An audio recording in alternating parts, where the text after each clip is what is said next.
Salut à tous, c'est BizBiz. Alors aujourd'hui, l'épisode 844 du Zappimage. On commence directement avec Patrice Evra, 38 ans, annonce dans la Gazzetta italienne qu'il prend sa retraite. Donc sa carrière de footballeur est finie à Evra. Donc il a fait quand même une belle carrière.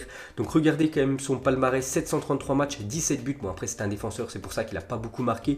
Mais plus de 80 matchs en équipe de France. Il a gagné beaucoup de fois la Première Ligue avec son club de Manchester United, 5 fois. Il a même gagné une fois la Ligue des Champions. Il avait même Cristiano Ronaldo dans son équipe.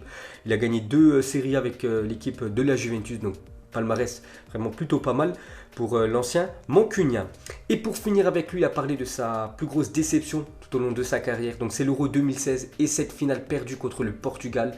Donc il a dit: l'Euro 2016 est la plus grosse déception de ma carrière, ce poteau de Gignac me hante encore, tu refais la scène et tu te dis que si c'est dedans, tu es champion d'Europe, rien que d'en parler, ça me fait mal. Donc après ça a fait mal aussi à tous les supporters français, cette défaite contre le Portugal, en plus c'était au Stade de France chez nous. Donc pour Evra ça a été sa plus grosse déception pendant sa carrière de footballeur. Ensuite les gars, on va parler de quelques entraîneurs. Donc Bruno Genesio, ancien entraîneur de l'Olympique Lyonnais, donc va devenir le nouvel entraîneur du Beijing Guoan en Chine. Donc voilà, il quitte l'Europe, il va sur le continent asiatique, Bruno Genesio. Donc là-bas bien sûr, il touchera plus d'argent en salaire. Ensuite cette fois-ci c'est Hervé Renard qui devient le nouveau sélectionneur de l'Arabie Saoudite. Donc il y a quelques semaines c'était le sélectionneur du Maroc. Après cette Coupe d'Afrique des Nations, on peut dire loupé pour le Maroc, hein. Ils se sont fait éliminer dès les huitièmes de finale. Donc en fait il a démissionné, Hervé Renard, et maintenant c'est le nouveau sélectionneur de l'Arabie Saoudite. Et on peut voir que le Français va connaître sa 5e expérience comme sélectionneur. On peut voir tous les pays qu'il a déjà entraînés. Et pour finir avec les entraîneurs de foot, donc selon France Football, Laurent Blanc a refusé une offre du Zénith pour prendre les rênes du club. Donc Laurent Blanc, ça fait quasiment je crois 3 ans qu'il est sans club quand même. Et le club russe du Zénith Saint-Pétersbourg voulait qu'il devienne l'entraîneur du club et lui a refusé. Ensuite les gars, on va parler de Nabil Fekir sous ses nouvelles couleurs. Donc Nabil Fekir, ça fait déjà une semaine qu'il a signé du côté du Betis Séville. Donc pour moi c'est toujours un transfert quand même surprenant. Je me demande encore pourquoi il est parti là-bas. Bref, c'est son choix. Donc hier c'était son premier match sous ses nouvelles couleurs. Ensuite les gars, on va parler de l'Ajax. Amsterdam a remporté hier sa 9e Super Coupe des Pays-Bas. Donc victoire 2-0 face au PSV Eindhoven. Donc c'est les deux meilleures équipes du championnat hollandais. Et c'est l'Ajax, après leur saison l'année dernière magnifique, qui a gagné cette Super Coupe des Pays-Bas. Ensuite le calendrier de la Serie A 2019-2020 est sorti hier. Nous aurons droit à un choc Juventus-Naples lors de la deuxième journée. Donc la Juventus jouera son premier match du côté de Parme. Et le deuxième match sera à domicile contre le Napoli. Donc n'oubliez pas que c'est le premier qui jouera contre ce dauphin dès la deuxième journée. Ensuite les gars, on ouvre la page Mercato, on commence avec quelques infos.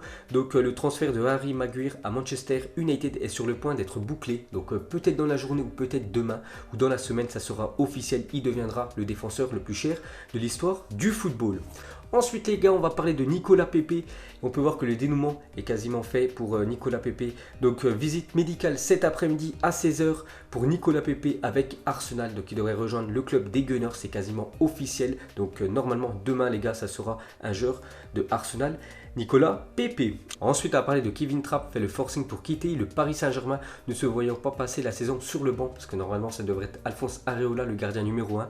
Donc Kevin Trapp qui a fait une saison pleine l'année dernière, vu qu'il a gaulé du côté de Francfort, il ne veut pas en faire une année sur le banc, donc le joueur aimerait aller du côté de Porto, donc affaire à suivre. Ensuite, une déclaration de l'agent de Gareth Bale a dit: toutes les histoires suggérant que Gareth ou sa famille étaient la raison pour laquelle le deal n'a pas eu lieu sont complètement fausses, parce que le joueur voulait lui partir du côté de la Chine, mais c'est le club quand même du Real Madrid qui a refusé. Maintenant c'est sûr, parce que c'est l'agent de Gareth Bale qui l'a dit, c'est le Real Madrid qui a refusé le transfert du joueur gallois du côté de la Chine.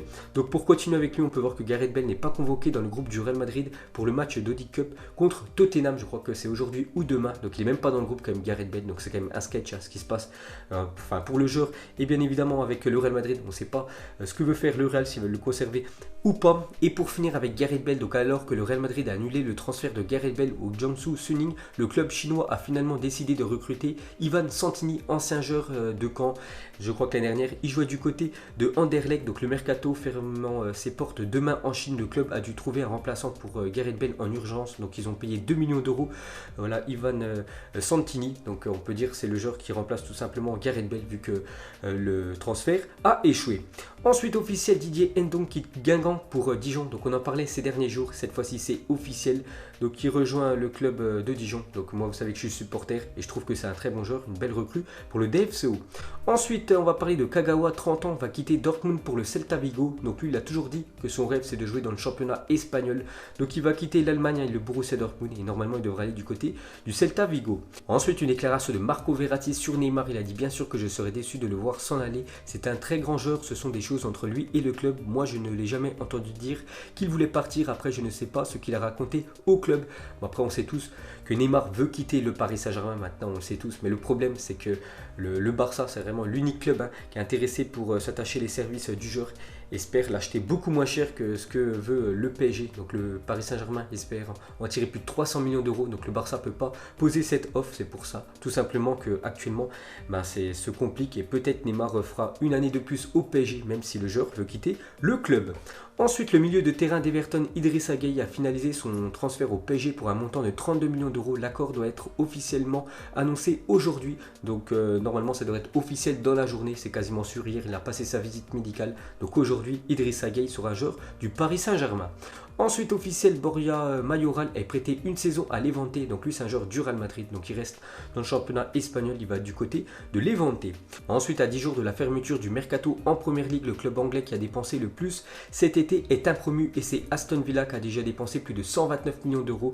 Donc on peut voir que Manchester City, deuxième, Leicester, troisième, donc à 10 jours de la fermeture parce que la Première Ligue, les gars, cette année, enfin le marché des transferts se termine avant la première journée. Donc les autres championnats comme la France, l'Allemagne ou même l'Italie, ça sera le 31 août, alors qu'en Première Ligue, ça sera aux alentours, je crois, du 10 août. Donc dès que la première journée du championnat sera commencée, donc on a une petite info. Et pour finir avec les transferts, cette fois-ci, regardez en Europe les clubs qui ont le plus dépensé. Donc on peut voir que c'est le Real Madrid, donc c'est en livres, donc ça fait plus de 272 millions de livres, donc en euros ça fait plus de 300 millions d'euros déjà dépensés par le Real Madrid, donc c'est le club qui a le plus on peut dire investi sur ce mercato. Deuxième, un autre club de Madrid, c'est l'Atlético, et troisième, le FC Barcelone, avec l'arrivée bien évidemment de Antoine Griezmann. On peut voir que le Paris Saint-Germain n'est même pas dans le top 10, il n'y a même pas un club français qui est dans le top 10, pour vous dire que le PSG est pour l'instant très discret sur ce mercato. Ensuite, à parler de Cristiano Ronaldo, a reçu hier le prix Légende Marca pour avoir été champion d'Angleterre, d'Espagne et d'Italie. Il est le premier joueur de l'histoire à avoir remporté ces 3 championnats. Donc félicitations à Cristiano Ronaldo pour ce trophée du journal Marca. Donc hier il était de retour à Madrid, Cristiano Ronaldo, donc il a revu Florentino Pérez à la cérémonie du trophée la Légende Marca.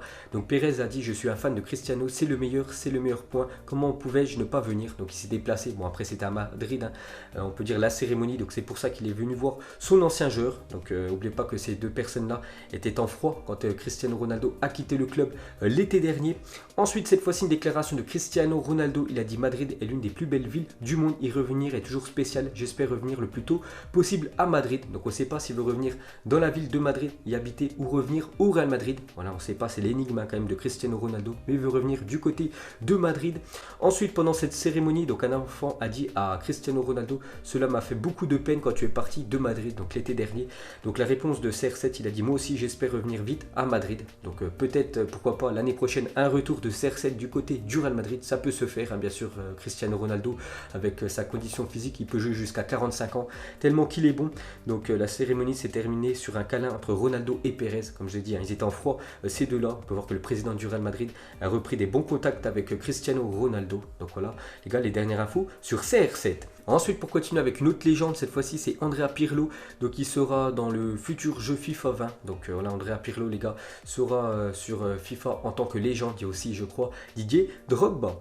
Ensuite, selon le journal L'équipe, Thomas Tuchel se dirige plutôt vers une attaque à 2 têtes pour la saison prochaine. En effet, le tacticien allemand souhaite instaurer soit un 4-4-2 ou un 3-5-2. Donc cette année, le Paris Saint-Germain, enfin la saison dernière, jouait en 4-2-3-1. Donc voilà, c'était Cavani juste devant. Donc il y avait Neymar, Di Maria et bien sûr Mbappé juste derrière. Mais l'année prochaine, il aimerait passer soit en 4-4-2 ou soit en 3-5-2 avec deux, on peut dire, numéro 9. Donc certainement Cavani et peut-être Kylian Mbappé à ses côtés.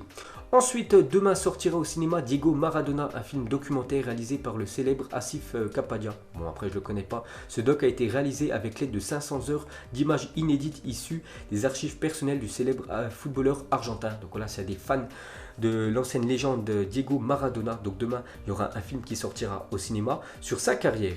Ensuite, selon l'équipe Savanier, Montpellier souffre d'une distension du ligament latéral interne du genou droit. Le meilleur passeur de la saison dernière devrait être absent au moins 2 mois. Donc il a été transféré il y a quelques semaines du côté de Montpellier. Donc c'est un ancien joueur de Nîmes. Donc il sera déjà indisponible pendant 2 mois.